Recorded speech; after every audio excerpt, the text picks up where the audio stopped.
واحدة من مميزات انه انت تكون لاعب لايف ستايل انه انت يكون عندك فلكسبيليتي اكثر او مرونة اكثر بحياتك.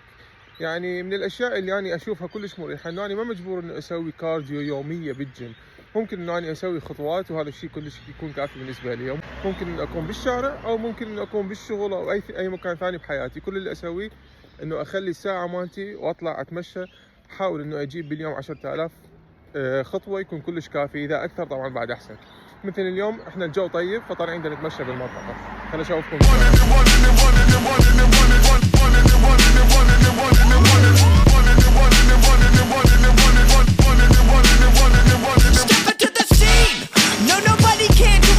اذا انت مثلا ما عندك في جهاز تقيس به عدد خطواتك تكون ساعه سمارت، فانت تقدر تبدي بنص ساعه وشوي شوي تزودها 3/4 ساعه الى ساعه باليوم كلش كافي. المهم انه انت تبذل نشاط بدني احسن ما تكون قاعد. اي نشاط تسويه هو مفيد لصحتك اكثر من القعده.